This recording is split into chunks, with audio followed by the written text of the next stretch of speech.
Welcome to this short clip of filming techniques. Today you will get the chance to learn about 4 different filming techniques: the 180-degree rule, the jump cut, the shot reverse shot, and the juxtaposition.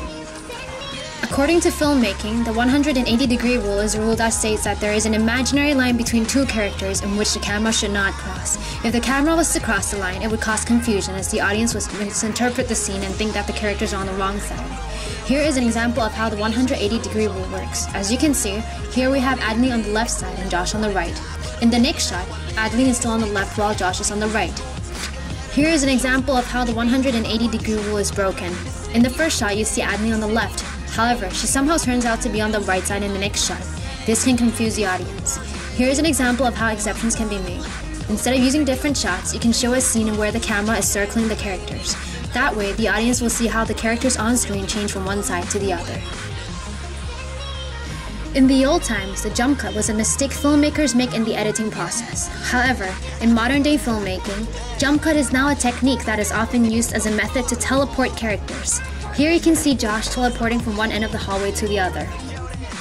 The shot reverse shot is a technique showing two characters in a conversation, sometimes with one of them off screen. Because the two are opposite to each other, the audience will then automatically assume that they are talking with each other.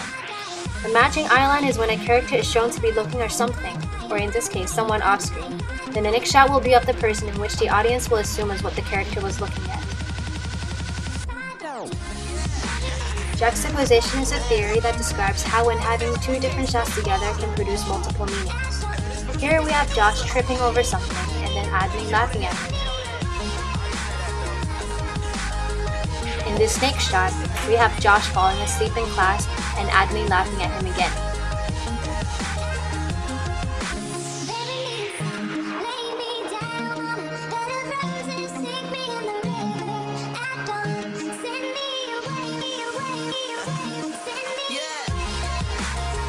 Welcome to this short clip of Introduction to Final Cut Pro. Here I will introduce the very basic skills you will need to know in order to edit using the Final Cut Pro program. There are 4 standard windows in the Final Cut environment: the browser, the viewer, the canvas, and the timeline. Here on the left is the browser. It is where all the files for your project are stored, including still images, sounds, and music. This is also where the Effects tab is located. This here is the viewer. This is where you can view and manipulate media before putting it into your project. On the top right-hand side is the canvas. The canvas is to film as it appears on the timeline. You're able to manipulate the clips directly and review your movie. Lastly, on the bottom is the timeline. It shows your edited clips in sequence. You can also see the transitions and any other element that you've added to the movie. Now I'm going to show you how to edit a short clip. First, you can either import or drag the clips you want to edit to your browser. Next, select an individual clip you would like to work on first, and then drag it onto your timeline. On the right-hand side, you will see a toolbar. The 2 most often used tools for beginners would be the selection tool and the razor blade tool. You can use the selection tool to move clips on the timeline and canvas,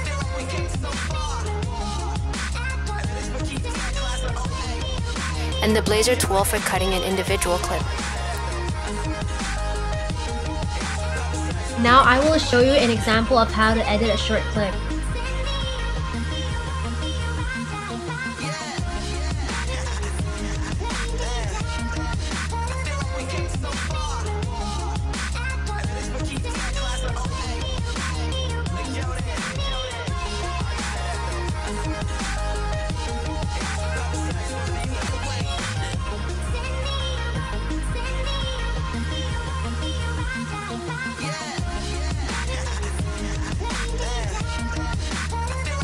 Lastly, when you have completed your movie, you will want to export it to QuickTime Player. Select File, Export, and QuickTime Player. Give your file an appropriate title and save it in a suitable location.